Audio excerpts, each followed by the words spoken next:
the theory is if those tariff costs are passed on to consumers through higher prices, then we have a result of inflation. Afternoon, inflation came in pretty hot here this week. So we are going to cover a lot around this inflation story. I'm Brandon Steele, financial advisor with Mainsail Financial Group here in Bellevue. And our goal every Thursday is to bring to you the market news, the data, the trends that we're watching, and hopefully weed out a bit of the noise here along the way. And again, this week, we are going to focus pretty heavily on inflation, both around the data that we received, but also a really good question of the week, which obviously is becoming more and more of a news story around how tariffs may impact inflation, and maybe just more generally what to watch ahead in terms of what factors could affect inflation expectations from here. So before I jump into the inflation story, I do want to touch briefly on the jobs report that came out last Friday. So last Friday, we had the unemployment report to end out jobs week. And basically that number showed that we added only 143,000 jobs, which was quite a bit lower than expectations. And again, fast forward to inflation, one of the things that I want to cover is that obviously inflation is higher. So before I share those numbers, what I will share just briefly is with possibly a slowing labor market, and then possibly increasing inflation. The question is, what the heck does the Fed do from here? And I don't know that answer. I think that, this is quite the pickle that they could be in. Now, keep in mind, one data point, 1 month does not suggest a trend. So take what I'm saying here with a bit of a grain of salt, but it is going to be a very important story to watch if this story continues of slowing labor market and higher inflation in terms of what the Fed would do. So just a little bit of a tip of the cards of some things to watch ahead. Nothing to worry about yet, but definitely want to watch that closely. Let's fast forward to inflation. So obviously I've hinted at this, but it did come in much higher than expected. So Wednesday we had consumer price index come out, and quite the surprise, CPI, the headline number, came out up 0.5% for the month, and core CPI was up 0.4%. So both were higher than expected. Saw a little bit of a negative reaction on Wednesday, but honestly not too bad. And again, I just want to highlight how this translates to some of the Fed conversations we've been having. These did bring the numbers year over year up as well. So since June of last year, if you watch these inflation reads, what's been happening is it has been a consistent uptick in inflation rates month over month. There's been a couple of months where it's stayed flat or at the same level, but it has been creeping up. So definitely something to watch. And to piggyback off of that, today we had producer price index come out, up 0.4% for the headline, up 0.3% for the core, which again, both were higher than expected as well. So with that, I do want to touch on this question of the week. And this is a really, really good one because I think this is getting a lot of media attention lately. A lot of people are asking about it in general. So this is a very timely topic. Before I do touch on this question, I do want to share just briefly what's coming up next week. So be sure to tune in. We do have a short week with the markets closed on Monday, but we get retail sales and Fed minutes, which Fed minutes are going to be the big one, given everything I just said about the jobs market and the inflation side of things.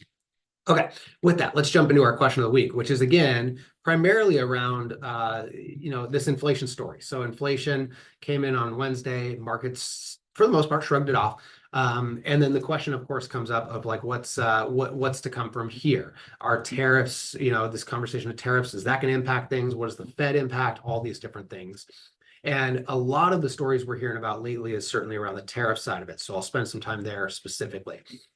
One of the things that I want to share is conceptually the way that tariffs could impact inflation. And the reason you're hearing so much about this is because the concern is that if tariffs do come into play, those costs may be passed on to consumers through higher prices, right? And so the theory is if those tariff costs are passed on to consumers through higher prices, then we have a result of inflation. And although on the surface this may be true, there's definitely some merit to this.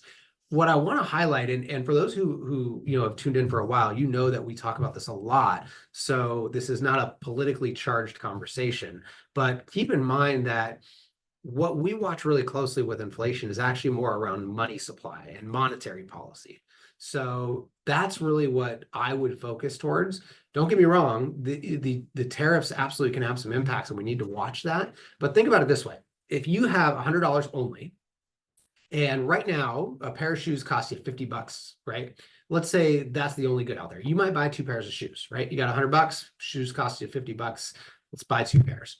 But tomorrow, if all of a sudden there's tariffs and those prices are passed on to the shoe consumer, and let's say the pair of shoes now costs $70, you don't all of a sudden have any more money, right? So in terms of your ability and how this translates to inflation, you're not going to go buy two pairs of shoes because you don't have the money to do it, right? Now that pair of shoes may have cost you more, but you simply have to buy less in this scenario. You don't all of a sudden have the same degree of expenses. Well, let me take that back. You can't buy as much with that same degree of income, cash expense, you name it.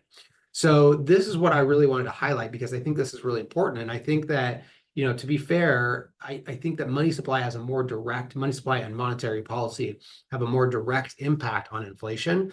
Now, that said, if tariffs are implemented, this all happens, and we have a looser monetary policy, then we absolutely can have inflation. And keep in mind, don't take this the wrong way. Tariffs absolutely have some negative consequences. But I think that the story of tariffs meaning inflation just in and of itself is maybe a little bit too surface level, if that makes sense. I think that there's a little bit more to that story. And again, it's because we don't have extra money just because those costs are passed on to us. It just means we have to buy less is the gist of it, right? Now, again, the economy is a complex system. So if there is more money in the system, if pay goes up or whatever it might be in combination with these things, then that's where we can see some of this. So that's why I keep pointing towards the monetary policy, the money supply, all that, because it is very important that if both of these things happen together, that's where we can really see some inflation impacts. So hopefully that's helpful. I know this is a little more detailed, right? Like on the surface, I think it's fair to say, that inflation can have some inflationary impacts, but I think there's a little bit more to it. And so hopefully this gave you a good glimpse of some things to think about in tandem with these things. Because again, if those two things do happen together, that's where we could really see some inflation impacts. And it's something to watch very carefully because clearly tariffs are a big topic. If the other side of that also follows suit, we could definitely see inflation pick back up pretty significantly. So hope that's helpful. Be sure to tune in next week. Again, enjoy the longer holiday if you have the day off on Monday. And then we'll be sure to catch up next Thursday on retail sales and Fed minutes as well.